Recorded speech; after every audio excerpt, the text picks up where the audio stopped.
It was October 2016, in a quiet suburban neighborhood outside of Columbus, Ohio. My friend Ben had invited me, Leo, and Sam over for a weekend sleepover. Ben's parents were away at a charity gala, leaving us with the entire house. His finished basement was every teenager's dream: a massive plush couch, a projector, and a dark hallway at the back, leading to an unfinished utility room where his dad kept tools and old furnace equipment. We spent the evening gorging on delivery pizza, playing video games, and telling stupid stories. By 1 a.m., the house was quiet except for the faint hum of the refrigerator and the steady drumming of autumn rain against the narrow cellar windows high up on the wall. We threw 4 sleeping bags onto the carpet in front of the screen, turned off the lights, and went to sleep. Around 3:20 a.m., I woke up to a soft, metallic scraping sound. It was coming from the dark utility hallway behind us. In the pitch black, I assumed it was Ben's dog rustling near the laundry piles. "Ben," I whispered into the dark, my voice raspy with sleep. "Is Barnaby downstairs?" "No," Ben's voice murmured drowsily from 2 sleeping bags over. "He's locked in my parents' room upstairs."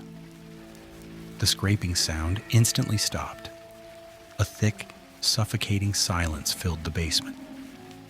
My chest tightened, but my exhausted brain convinced me it was just a mouse or the pipes cooling down. I pulled my blanket higher, turned onto my side, and eventually drifted back to sleep. We woke up at 8 a.m. to bright morning sun spilling through the high windows. Everything seemed completely normal. Cold pizza boxes on the counter, game controllers on the floor, my friends yawning and reaching for their phones. That's when Ben noticed his notifications. His dad had recently installed a smart, motion-activated security system with infrared cameras throughout the house. Ben's phone was flooded with dozens of automated motion alerts, recorded between 2 a.m. and 4 a.m. Laughing, Ben opened the app. "Let's see who was tossing and turning," he joked, clicking the first clip time-stamped 2:15 a.m. The black and white night vision footage popped up on the screen. The 4 of us were fast asleep in a row on the floor. Then, at 2:18 a.m., the door to the dark utility room in the corner of the frame slowly, soundlessly pushed open. A tall, gaunt figure stepped out into the living area. He wasn't wearing shoes. He wore filthy, oversized clothing and a plain, unpainted plastic mask that completely concealed his face, leaving only 2 hollow dark holes for eyes. The air left my lungs. We sat paralyzed on the rug, staring at the tiny screen. In the video, the man didn't rush. He walked with a terrifying, deliberate slowness. He crouched down beside Leo's sleeping bag, lowering his face until he was barely 2 inches from Leo's ear.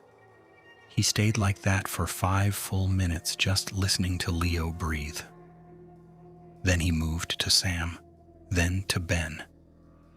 Finally, at 3:18 a.m., the figure knelt right beside my head. In the black and white footage, I watched my own body shift under the blanket, and my lips moved as I whispered, "Ben, is Barnaby downstairs?" On the video, the masked man instantly froze. He didn't run. Instead, he sat down on the carpet right next to my face, slowly turned his head toward the security camera, and brought one dirty finger to his mask's lips in a silent shh gesture. He sat beside my head in the dark for 40 minutes while I slept. At 4 a.m., the footage showed him standing up, stepping backward into the utility room, and gently pulling the door shut behind him. No one spoke. Ben's hands were shaking so violently he dropped his phone onto the carpet. We scrambled to our feet, bolted up the stairs, and ran out into the middle of the street to call 911. When 3 police cars arrived, officers searched the basement with drawn guns. Inside the dark utility room behind the water heater, they found a makeshift nest made of stolen blankets, empty food wrappers, and a rusted pair of heavy shears. The utility room door had been locked from the inside when we went down to sleep at midnight. He had been waiting in the dark before our sleepover even started. The police swept the neighborhood, but the man had already vanished through an exterior cellar hatch. They never identified him. They never found out who he was or how many other nights he had stood over us in the dark. That was 8 years ago. I moved away, got my own apartment, and tried to leave that night behind me. But I still can't sleep without the lights on. Every single night I lock my doors, check the windows, and look under my bed 3 times before getting into bed.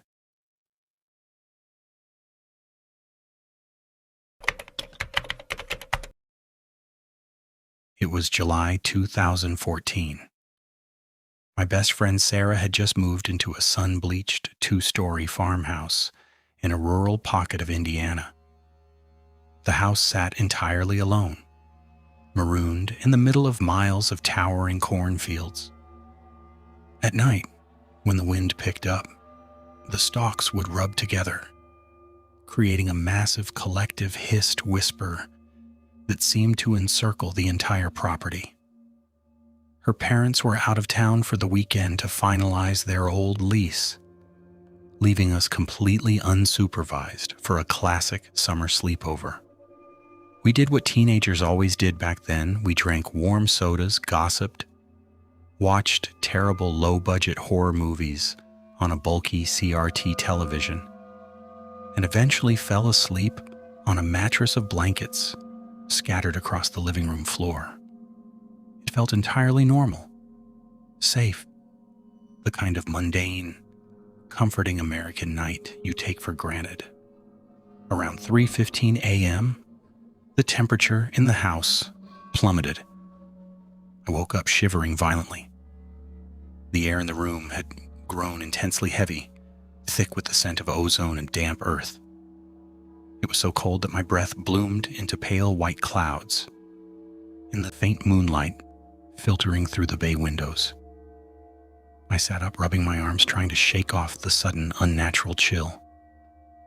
That's when I noticed the front door. I distinctly watched Sarah turn the heavy deadbolt before we went to bed. Now it was standing wide open to the night. The rusted screen door was unlatched, swaying gently back and forth against the frame in the breeze. I crept out of my blankets to close it, my bare feet freezing against the old hardwood floor. The house was dead silent, save for that rhythmic clicking. As I reached for the brass handle, I cast a glance out into the front yard. Standing at the very edge of the gravel driveway, right where the moonlight died and the shadows of the cornfield began, was a silhouette. It was a girl. She was standing perfectly still, facing the house. Even in the dim light, my stomach violently dropped. She was wearing the exact same oversized gray hoodie and faded plaid pajama pants that I was currently wearing. Her hair was styled in the exact same messy bun. My heart began to hammer against my ribs like a trapped bird. I blinked hard, desperate for it to be a trick of the shadows or a hallucination brought on by exhaustion. But then the figure suddenly took a step forward. Its movement wasn't human. It didn't walk. It jerked. Its limbs snapped into place with sickening wet pops, like fractured bones being forcibly driven into the wrong sockets. It tilted its head at an impossible 90-degree angle, staring directly at the window where I stood. Panic, cold and sharp, flooded my system. I slammed the heavy wooden door shut, threw the deadbolt, and sprinted back into the living room to wake Sarah. But Sarah's blankets were empty. A soft, frantic whimpering drew my attention toward the narrow hallway closet near the stairs. I approached it, each step feeling like I was wading through deep water. The silence in the house was now loud, buzzing in my ears. I slowly pulled the slatted wooden door open. Sarah was curled into a tight ball on the floor buried beneath the winter coats. She was weeping silently, her chest heaving, her eyes bloodshot and wide with an absolute animal terror. Before I could even utter her name, she looked up at me, gasped, and scrambled backward until her spine hit the drywall. "Get away from me," she whispered, her voice cracking into a desperate plea. "Please, God, just get away from me." "Sarah, it's me," I whispered, reaching my hand out. "What's wrong? What happened?" No, she sobbed, shaking her head violently and pressing her palms against her ears. "You're upstairs. I just saw you go upstairs. You called my name from the landing. You told me to follow you." The blood completely drained from my face. The realization hit me like a physical blow, leaving me lightheaded. If Sarah was down here, then who or what had she seen upstairs? And what was standing out in the cornfield? Suddenly, the floorboards directly above our heads groaned. Heavy, deliberate footsteps began to move across the second floor. They walked to the very edge of the staircase and stopped. Pure survival instinct took over. I dove into the closet with Sarah, pulling the slatted door shut until it clicked. We squeezed into the furthest corner, surrounded by the smell of mothballs and old fabric. I clamped my hand firmly over Sarah's mouth, and she did the same to mine. We held our breath, our hearts pounding so loudly I was certain they would betray us. Then the footsteps began to descend the stairs. They were uneven, chaotic, and heavy. It sounded like a massive weight being forced to mimic a human gait it didn't fully understand. Each step vibrated through the floorboards and straight into my spine. The footsteps reached the bottom of the stairs. They turned into the hallway. Through the narrow horizontal slats of the closet door, I watched the darkness. A figure stepped into the faint silver moonlight illuminating the hall. My lungs seized. It looked exactly like me. The same face, the same clothes, the same hair. But the anatomy was profoundly nightmarishly wrong. Its shoulders were hunched upward at a sharp, broken angle, almost touching its ears. Its arms dangled unnaturally long, the fingers twitching erratically near its knees. It stopped directly in front of our closet. It tilted its head, a wet, clicking, rattling sound echoing from deep within its throat. It was sniffing the air. Then it spoke. It used my exact voice, but the cadence was entirely wrong. Flat, mechanical, and devoid of any human inflection. "Sarah, Elena, come out. The sleepover isn't over yet." It reached out a hand, my hand, but the fingernails were split, blackened and bleeding, and gently rested its palm against the outside of the closet door. It didn't try to force its way in. It just left its hand there, right where my face was on the other side of the wood. It stood there for 4 agonizing hours. It didn't shift its weight. It didn't breathe. It just stood perfectly still in the dark, occasionally whispering my name in my own dead voice, waiting for us to make a sound. We only survived because the first rays of the morning sun finally began to bleed through the windows, causing the entity to pull its hand away, turn around, and violently sprint out the back door with that horrific, snapping animal stride. 10 years have passed since that night. Sarah completely cut ties with me the next day. She moved away and never answered a single one of my calls. I tried to undergo therapy, tried to convince myself it was a mass hallucination, a bizarre psychological break brought on by sleep deprivation. I almost believed it. Until this morning. I woke up in my city apartment, walked into the bathroom, and splashed cold water on my face. When I looked up into the mirror, my reflection didn't blink when I did. It just tilted its head at a sharp, broken angle, smiled an ear-to-ear grin, and whispered my own name back to me.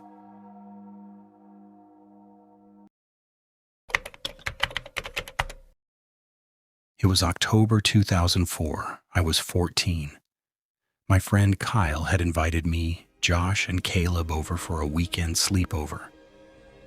Kyle's house was a massive, sprawling Victorian in the isolated suburbs of upstate New York. His parents were out of town for an anniversary trip, leaving us completely unsupervised. We spent the first half of the night doing what teenage boys do, gorging on stale pizza, playing Xbox, and trying to scare each other with local urban legends. Around 2 a.m., the power grid failed. A heavy thunderstorm had rolled in, knocking out the electricity. The house was instantly swallowed by a thick, suffocating darkness. With no TV and no lights, Caleb suggested a game of pitch-black hide-and-seek. Kyle's house was a labyrinth of long hallways, unused bedrooms, and deep closets. It was the perfect environment. Kyle was the seeker. He stood in the kitchen, counting loudly to 100. Josh, Caleb, and I scattered. I sprinted up the main staircase, feeling my way along the wooden banister. I bypassed the second-floor bedrooms and headed for the attic door at the very end of the hall. The attic was usually off-limits, but the latch was unlocked. I crept up the narrow wooden steps, the air growing instantly stale and heavy with dust. I squeezed myself behind a massive cedar wardrobe in the corner, holding my breath. Downstairs, I could hear Kyle shout, "Ready or not?"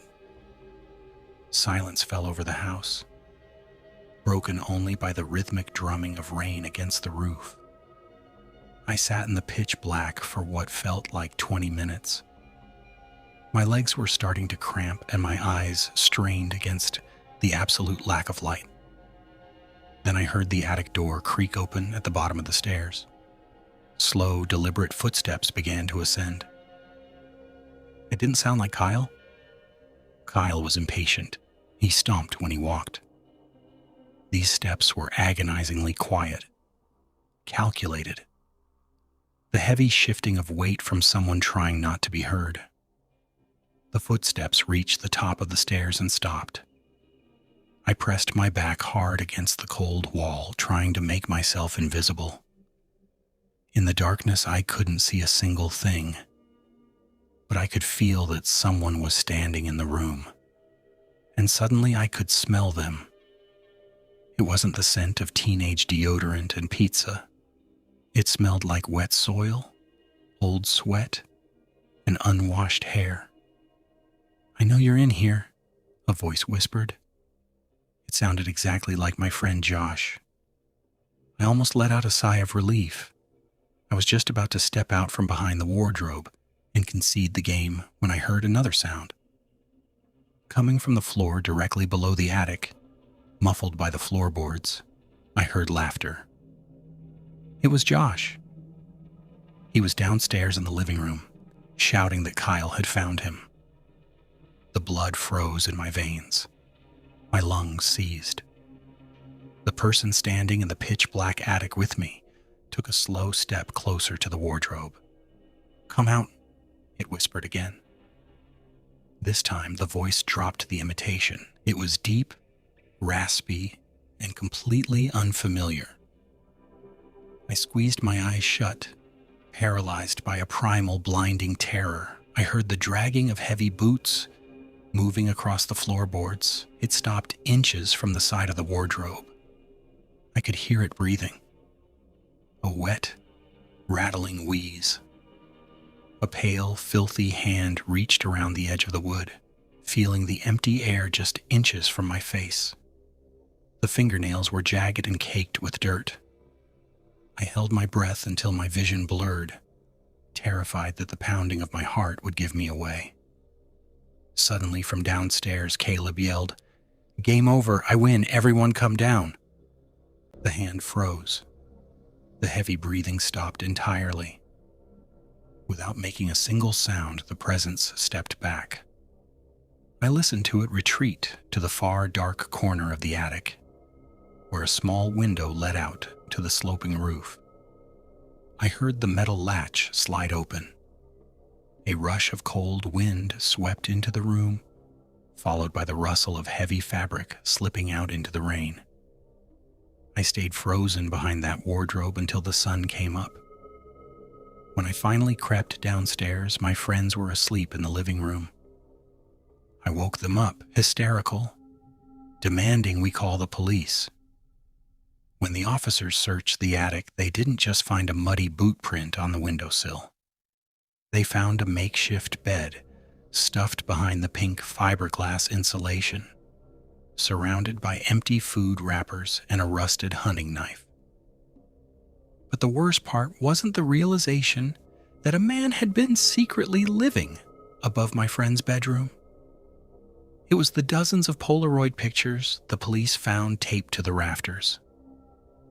They weren't pictures of Kyle's house.